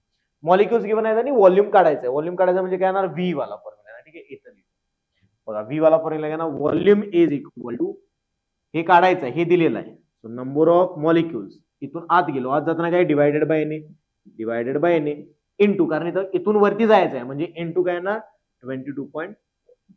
अरे सिंपल आहे, एकदम सिंपल. एकदा तुम्हाला समजलं की काही अवघड नाहीये. तुम्ही आता कोणताही तयार करा. आता समजा मी असं सांगितलं बघा, व्हॉल्यूम दिलेला आहे आणि नंबर ऑफ मॉलिक्युल्स काढायचे. कसे काढणार, आता मी लिहित नाही, भरपूर फॉर्म्युले लिहून झालेले. ठीक आहे, व्हॉल्यूम दिलेला आहे, नंबर ऑफ मॉलिक्युल्स काढायचे आहे. जे काढायचं आहे ते म्हणजेच काय येणार, एन इज इक्वल टू, स्वतः ट्राय करा आणि मग चेक करा बरोबर आहे की नाही. ठीक आहे, okay. So N is equal to, volume दिलेला आहे, इथून यायचं आहे. ठीक आहे, so volume divided by 22.4 into N. Clear आहे का, एकदम सिंपल. आता बघा number of moles is equal to, जर तुम्हाला कधी विचारलं की नंबर ऑफ मोल्सच्या अकॉर्डिंग काढा, so number of moles, weight दिला असेल तर डायरेक्ट वेट वरून खाली आहे, divided by molar mass. So number of moles is equal to weight upon molar mass is equal to, number of moles आहे, is equal to काय ना, volume divided by 22.4, volume divided by 22.4 is equal to, number of molecules दिले असेल तर number of molecules divided by N. Okay, so हा formula एक तुम्हाला लक्षात ठेवायचा आहे. सो बघा कुठले कुठले फॉर्म्युले लक्षात ठेवायचे आहेत, त्याला मी परत एकदा रेड मार्क न काय करत आहे, पॉइंट आउट करत आहे. ओके, तुम्हाला लक्षात काय काय ठेवायचं आहे, वाय मॅप पूर्ण कशा पद्धतीने रीड करायचा, कशा पद्धतीनं क्वेश्चन सॉल्व्ह करण्यासाठी युजफुल ठरणार आहे, हा मी पहिला सांगितलेला आहे. समजलं नसेल परत परत बघा, परत परत बघा, काही अडचण नाहीये. कारण हा जर टॉपिक तुम्हाला समजला तर मोल कॉन्सेप्टचा कोणताही क्वेश्चन तुम्ही सोडवणार आहे. कळालं का, हे व्यवस्थित नोट डाऊन करून घ्या. वाय मॅप इम्पॉर्टंट आहे. याच्यानंतर मग आपण मिक्स्ड क्वेश्चन सॉल्व्ह करू, ज्यामध्ये काय असणार आहे, जम्बलिंग दिलेलं असणार आहे, जसं मी आता इथे तुम्हाला फॉर्म्युलेज ड्रॉ करण्यासाठी शिकवलेलं आहे त्या पद्धतीने. ठीक आहे, सो नोट डाऊन करून घ्या, आपण थोडेफार क्वेश्चन सॉल्व्ह करूया. ठीक आहे, वाय मॅप आता आपण एकदम डिटेलमध्ये बघितलेला आहे. आता आपल्याला त्याच्यावरती रिलेटेड क्वेश्चन्स करायचे आहेत. व्हिडिओ आधीच मोठा झालेला आहे, मला माहिती आहे, काय अडचण नाही, पण क्वेश्चन सॉल्व्ह केल्याशिवाय आपल्याला पर्याय नाही आहे, कारण आपल्याला कॉम्पिटेटिव्ह एक्झाम द्यायची आहे, थिअरी टेस्ट द्यायची नाही. ओके, तर त्यामुळे लक्षात ठेवा, आपल्याला क्वेश्चन सॉल्व्ह करणं खूप इम्पॉर्टंट आहे. आता मी घेताना क्वेश्चन शक्यतो पीवायक्यू क्वेश्चन घेतो, जेणेकरून तुम्हाला डायरेक्ट कॉम्पिटिशन काय असणार आहे, लेवल काय असणार आहे तुम्हाला समजून जाईल. ठीक आहे, सो सीईटी मधले मी इथं 2 पीवायक्यूज घेतलेले आहेत. हे क्वेश्चन सॉल्व्ह झाल्यानंतर आपण नीट मधला एक क्वेश्चन किंवा जेई मधला एक क्वेश्चन करूया, आणि शेवटला पूर्ण सगळे लेक्चर झाल्यानंतर लास्टला एक लेक्चर मी प्रॅक्टिस सेशन म्हणून ठेवीन, त्यामध्ये आपण डिटेलमध्ये क्वेश्चन जास्त सॉल्व्ह करणार आहे. ठीक आहे, सो आता आपल्याला हा क्वेश्चन बघायचा आहे. बघा क्वेश्चन एकदा पॉज करून तुम्ही स्वतः ट्राय करा, त्यानंतर मग आपण सोल्युशन करूया. ठीक आहे, बघा, find the number of molecules present in 70 gram of dinitrogen. आता यामध्ये तुम्हाला क्वेश्चन वाचल्यानंतर हे समजलं पाहिजे काय काढायचं आहे, नंबर ऑफ मॉलिक्युल्स, म्हणजे तुम्हाला काढायचं आहे एन मॉलिक्युल. बघा काढायचं काय आहे हे समजलं पाहिजे. आता मी लिहित आहे, तुम्ही नाही लिहिलं तरी चालते, काय अडचण नाही, पण एन मॉलिक्युल काढायचं आहे. दिलेलं काय, हे जे दिलेलं आहे हे काय, वेट आहे, म्हणजे डब्ल्यू ग्रॅम मध्ये दिलेलं आहे. डायनायट्रोजन, डायनायट्रोजन म्हणजेच काय आहे बघा, डायनायट्रोजन म्हणजे आहे N2. ओके, क्लिअर आहे का, मग N2. आता दिलेला आहे वेट, काढायचं आहे number of molecules. Y map काढा. वाय मॅप तुमच्या डोळ्यासमोर नेहमी पाहिजे, तरच तुम्हाला आन्सर येणार आहे. ठीक आहे, सो वाय मॅपच्या अकॉर्डिंग बघा काय दिलेलं आहे, वेट दिलेला आहे. वेट कुठे होता, इथं होता. नंबर ऑफ मॉलिक्युल्स इथं होता. मग वेट वरून नंबर ऑफ मॉलिक्युल्स कडे यायचंय. काय येणार बघा, number of molecules is equal to formula weight upon molar mass check करा तुम्ही तुमच्या बुकमध्ये N2Na. Okay, so weight upon molar mass into Na. वाय मॅपच्या अकॉर्डिंग आपला आन्सर आलेला आहे. ओके, मग यामध्ये WM आणि Na च्या व्हॅल्यूज पुट करा. W 70 दिलेला आहे, M म्हणजे मोलार मास, याचं मोलार मास काढा. एका यांचं असतं 14, सो 14 इंटू 2 म्हणजे याचं आलं 28 ग्रॅम पर मोल. ओके, याला याचं मोलार मास. बस मोलार मास पुट करा. Na ची व्हॅल्यू तर आपल्याला ऑलरेडी माहिती आहे. W आहे 70 divided by 28 into 6 into 10⁻23. Okay, so आता हे बघा किती आहे ना, 75, 14 दुने 28, 2 3 आर. Okay, 5 into 3 15 into 10⁻23. Scientific notation मध्ये लिहायला सवय करून घ्या आतापासूनच. So 1.5 into 10⁻24 is the correct answer. Okay, clear आहे का? क्वेश्चन मध्ये बघा आपण 6.022 यूज नाही केला, त्यामुळे काहीतरी अप्रॉक्सिमेट आन्सर आलेला आहे, आपल्याला काय अडचण नाही. सो 1.5 इंटू 10⁻24 आपल्याला करेक्ट आन्सर भेटणार आहे कशाचा, या क्वेश्चन. क्लिअर आहे क्वेश्चन? सिंपल होतं. वाय मॅप ज्याला कळालेला आहे ना त्याला क्वेश्चन कुठलाही अवघड नाही. आता हा क्वेश्चन बघा. या क्वेश्चन मध्ये काय दिलेलं आहे, 1 gram of H2 content same number of molecules as in. आता या टाईपचे क्वेश्चन आपल्याला सीईटी मध्ये भेटणार, कारण आता सीईटी लेवल पण वाढवत आहेत. बाकी या टाईपचे क्वेश्चन तुम्हाला JEMS ला किंवा नीटला मॅक्सिमम भेटणार आहे. बघा काय दिलेलं आहे क्वेश्चन मध्ये, 1 gram of H2 contains same number of molecules. म्हणजे काय करायचं आहे, 1 ग्रॅम H2 मध्ये जेवढे मॉलिक्युल्स आहेत तेवढेच मॉलिक्युल खालीलपैकी ऑप्शन मध्ये कुठे आहेत बघायचं आहे. सगळ्यात पहिला तुम्ही मॉलिक्युल्स काढून घ्या. काय दिलेलं आहे, वेट दिलेला आहे, ऑप्शन्स मध्ये पण वेटच दिलेला, काय अडचण नाही. आणि काढायचे मॉलिक्युल्स आहेत. सेम फॉर्म्युला काय येणार, number of molecules is equal to weight upon molar mass into Na. आता आपण फाइंड केलेला आहे बघा, या इकडच्या साईडला क्वेश्चन जो सॉल्व्ह केला त्यामध्ये. So weight upon molar mass into Na. पहिला H2 साठी फाइंड करून घ्या. काय येणार बघा, H2 साठी वेट दिलेला आहे 1 ग्रॅम. H2 एक असतं हायड्रोजनचं, सो 2 आहेत म्हणजे 2, सो 2 इंटू Na. बस. आता ज्यावेळी पण कंपॅरिझन वाला क्वेश्चन आहे त्यावेळी Na ची व्हॅल्यू पुट करत बसायचं नाही. आपल्याला काय करायचंय, Na च्या टर्म मध्ये आन्सर काढायचा आहे. आपल्याला आन्सर काय पाहिजे, Na/2. बघा प्रत्येकासाठी चेक करा. वेट आहे 14, so 14 divided by 28 into Na. याचा आन्सर आलं Na/2. ओके, आता आपल्याला पहिला जो ऑप्शन भेटला, आपलं नशीब चांगलं आहे, काय अडचण नाही, करेक्ट आहे. पण तरी पण आपण दुसरे ऑप्शन चेक करूया, ठीक आहे, जेणेकरून काय की एक एक एक असे 4 क्वेश्चन आहेत, हे आपली प्रॅक्टिस एक्स्ट्रा होऊन जाईल. 16 ग्रॅम ऑफ CO काढा, प्रत्येकाने काढा, काय अडचण नाही. 16 डिवायडेड बाय CO चं मोलार मास काय येणार बघा, 12 प्लस 16. 12 प्लस 16 किती येणार, 28. ओके, 12 प्लस 16 28 आलं, ठीक आहे. सो आता बघा अप्रॉक्सिमेटली जरी तुम्ही सॉल्व्ह केलं तरी हे काय Na/2 येणार नाहीये. 16 2 32 पाहिजे होतं, त्यामुळे ते येणार नाही. नेक्स्ट चेक करा. 28 gram of N2, so 28 upon 28 into Na. कारण N2 आपण वरतीच काढलं होतं त्यामुळे डायरेक्ट लिहिलं. सो हे आन्सर आलं तुमचं Na. आपल्याला पाहिजे काय, Na/2, त्यामुळे हे पण नाहीये. Next 18 gram of H2. H2 तर वेट माहिती असेल, H2 2 आहे, 16 ऑक्सिजन आहे, सो 18 आलं. 18 इंटू Na, हे पण आलं Na. आपल्याला पाहिजे काय होतं, Na/2. सो Na/2 एकाच ऑप्शन मध्ये आहे, सो आपला पहिला ऑप्शन करेक्ट आहे. क्लिअर आहे का? क्वेश्चन इझी असतात, व्यवस्थित तुम्ही फक्त दिलेलं काय काढायचं, काय वाय मॅपच्या अकॉर्डिंग फॉर्म्युला बनवायचा, बस एवढंच तुम्हाला स्टेप करायच्या आहे. बाकी क्वेश्चन इझी आहे, ठीक आहे. सो हे नोट डाऊन करून घ्या, मग आपण जेईचा आणि नीटचा क्वेश्चन बघू.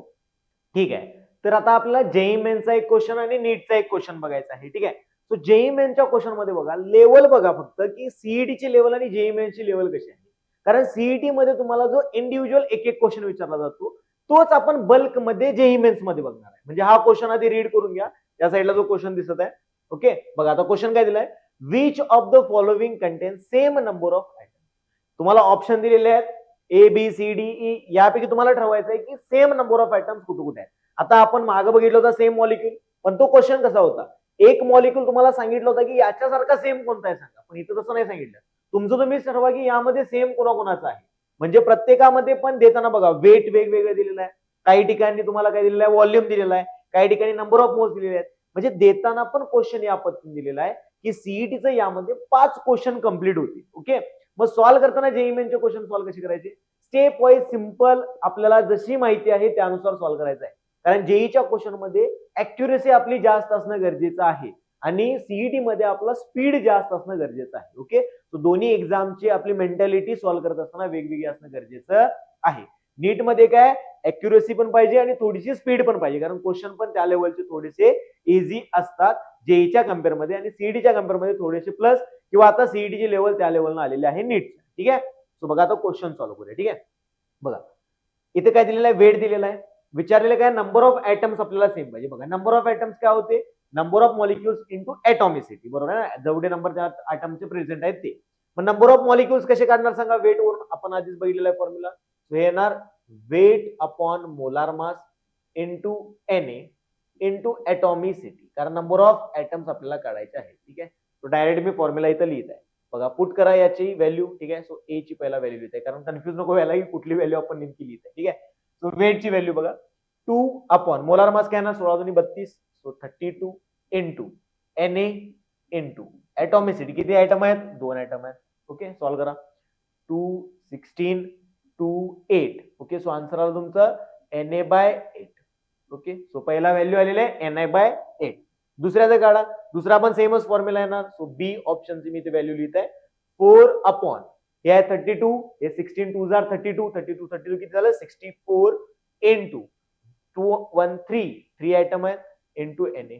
Na मी तसंच ठेवत आहे कारण आपल्याला Na ची कंपॅरिझन नाहीये, आपल्याला व्हॅल्यूची कंपॅरिझन करायचं आहे. सो 16 आलं, सो हे आन्सर आलं तुमचं 3 Na/16. ओके, जवळपास नाही आहे, काय अडचण नाही. थर्ड नंबर चेक करा. थर्ड नंबर मध्ये काय दिले बघा 1400 ml म्हणजेच 1.4 लिटर. आता एसटीपी ला गॅस दिलेला आहे, व्हॉल्यूम काय येणार बघा, सी सॉल्व्ह करत आहे, volume upon direct formula put करत आहे. ठीक आहे, मी सांगताना व्हॉल्यूम अपॉन 22.4 येणार इंटू Na येणार आणि नंबर ऑफ ऍटम्स आहेत 2. सो काय येणार बघा, volume 1.4 upon 22.4 into 2 atom present आहेत इंटू Na. ओके, सॉल्व्ह करून बघा, हे 2 याला 11.2 14 8 जार 112. ओके, सो डायरेक्ट आन्सर तुम्हाला भेटलं इथं Na/8. ओके, सिंपल आहे. आपल्याला आता फाइंड काय करायचं बघा, Na/8 Na/8 फाइंड करत जायचं, कारण आता Na/16 मला संबंधच भेटलेला आहे. सो Na/8 Na/8 फक्त चेक करायचं की Na/8 येते की नाही. आता बघा 0.05 हे सिंपलच झालं. डी साठी बघा 0.05 डिवायडेड बाय 22.4 इंटू चं काय येणार आहे, एकच आहे 1 इंटू Na. आता बघा जवळजवळ सॉल्व्ह करून बघा, काय अडचण नाही. Na/8 तरी येणार नाही, फिक्स आहे. Na/8 येणार नसेल तर पुढे सॉल्व्ह करू नका, डायरेक्ट सांग. ठीक आहे, ई वाला बघा, आता लास्ट वाला मोल्स डायरेक्ट दिलेले आहेत आणि नंबर ऑफ ऍटम्स आपल्याला काढायचे. सो मोल नंबर ऑफ मोल्स इंटू काय येणार Na into number of atoms, इथं 2 आहेत.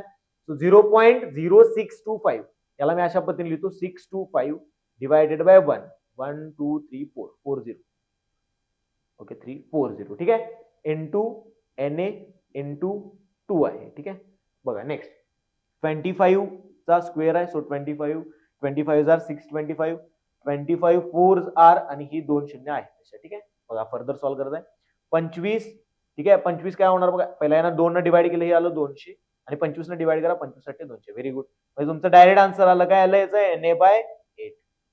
बघा 3 व्हॅल्यू झाले Na/8 Na/8 सेम. पुन्हा सेम आलं बघा, ए चे एक सेम आलेलं आहे, त्यानंतर सी चे एक सेम आलेलं आहे आणि त्यानंतर ई चे एक सेम आलेलं आहे. सो 3 पॉईंट तुम्हाला सेम भेटलेले आहेत, ए सी आणि ई.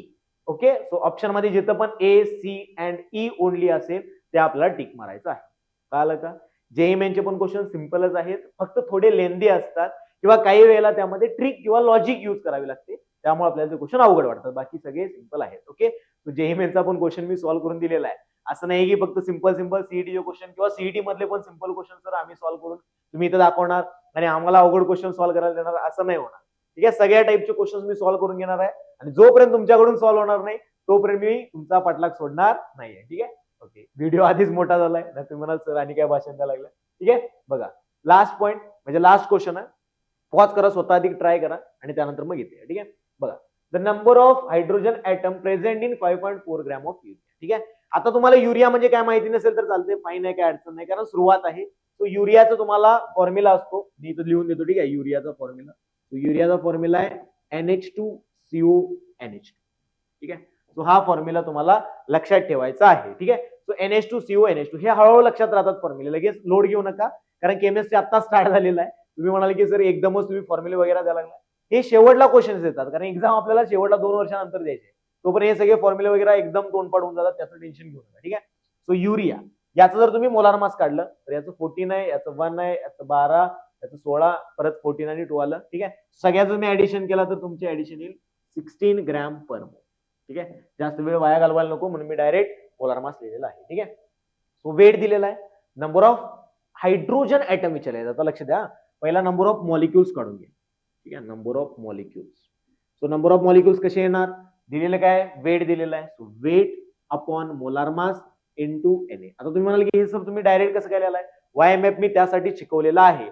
ज्यावेळी तुमच्या वाय मॅप माइंड मध्ये फिट होतो त्यावेळी तुम्ही डायरेक्ट आन्सर लिहू शकता. सो डब्ल्यू दिलेला आहे तुम्हाला बघा, याचा आन्सर येणार W 5.4 divided by M, molar mass आहे 60 इंटू Na. म्हणजे काय, 6 इंटू 10⁻23. ओके, सो बघा 6 एक 10 म्हणजे 22. सो आन्सर आलं तुमचं 5.4 इंटू 10⁻22. मग हे नंबर ऑफ ऍटम्स आले का, नाही. लगेच टिक मारायची नाही आहे, कारण ऑप्शन मध्ये तुम्हाला हे पण प्रेझेंट असणार आहे. टिक लगेच मारायला गडबड करायची नाही, कारण हे नंबर ऑफ मॉलिक्युल्स आलेले आहेत.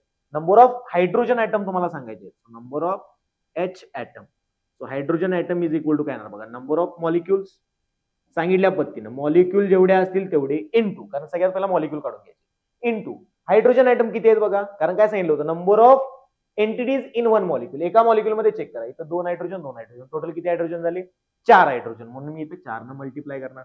तुमचा आन्सर जे आहे ते काय येणार आहे बघा, 4 इंटू नंबर ऑफ एंटिटी जी मॉलिक्युल आलेली आहे, 4 इंटू 10⁻22. ओके, या पद्धतीनं. सो मल्टिप्लाय करा, आणि 16 1 5 20 आणि 1 26. ओके, या पद्धतीने 21.6 इंटू 10⁻22. आपल्याला सायंटिफिक नोटेशन मध्ये आन्सर लिहायचं असते, लक्षात ठेवा. हे सायंटिफिक नोटेशन मध्ये तुमचा आन्सर येईल 2.16 इंटू 10⁻23 हायड्रोजन ऍटम्स. हे तुमचं फायनल आन्सर आलेलं आहे. क्लिअर आहे का, सिंपल आहे. ओके, हे नोट डाऊन करून घ्या. ओके, व्यवस्थित किंवा स्क्रीनशॉट घ्या. ठीक आहे. सो या ठिकाणी आपलं मोल कॉन्सेप्ट पण कम्प्लीट झालेला आहे. ठीक आहे. सो अशाच पद्धतीनं तुम्ही व्यवस्थित जर तयारी करत राहिला तर 100% आपल्याला जी कॉम्पिटिशन द्यायची आहे ती 100% आपण कम्प्लीटच करणार आहे. आणि असेच व्हिडिओ येत राहतील. आता संडेला सकाळी पण एक व्हिडिओ भेटेल, कारण जेणेकरून आपल्याला काय करायचंय, सिलेबस लवकर कम्प्लीट करायचा आहे. आधीच्या व्हिडिओमध्ये मी सांगितलेलंच आहे. ओके, सो हे जे आहे ते समजलं असेल चांगल्या पद्धतीनं. आणि जसं की मी नेहमी सांगतोय, अजूनही सबस्क्राईब केलं नसेल सबस्क्राईब करा, कारण आपला सबस्क्रिप्शन रेट एकदम स्लो वाढत आहे. तुमच्या मित्रमैत्रिणींना आणि विद्यार्थ्यांना जेवढं पॉसिबल होईल तेवढा व्हिडिओ शेअर करत चला, म्हणजे मलाही मोटिवेशन बनेल की मी व्हिडिओज बनवू. ठीक आहे. सो ते मोटिवेशन साठी काय असेल ना, तुम्ही लवकरात लवकर ते व्हिडिओ शेअर करत चला आणि पूर्ण व्हिडिओ पाहत चला. बरेच विद्यार्थी मी आता बघितलेलं आहे की निम्म्यापर्यंत व्हिडिओ पाहत आहेत, तिथून पुढे व्हिडिओ पाहत नाहीत. पूर्ण व्हिडिओ पाहिल्याशिवाय तुम्हाला कळणार नाही आहे. आणि जर तुम्हाला कॉम्पिटिशन चांगली द्यायची असेल तर असं नाही होणार की 5 मिनिटांमध्ये सम बेसिक कॉन्सेप्ट पूर्ण कम्प्लीट झालं. ठीक आहे, तो पूर्णपणे काय ढोंग आहे, त्यामध्ये आपल्याला फसायचं नाही आहे. डिटेलमध्ये मी पूर्ण व्हिडिओ तुम्हाला देत आहे आणि इथून पुढेही देत राहणार आहे, काय अडचण नाही आहे. ओके, तुम्ही जे व्हिडिओ बघितलेला असेलच आता हा, डिस्क्रिप्शन मध्ये मी दिलेल्या पद्धतीने टेलिग्राम चॅनलची लिंक जॉईन करा, तिथं मी एक्स्ट्रा क्वेश्चन्स अपलोड करणार आहे. ठीक आहे, अभ्यास तुम्ही करत राहा, तोपर्यंत रिव्हिजन करा. भेटू पुढच्या लेक्चर मध्ये.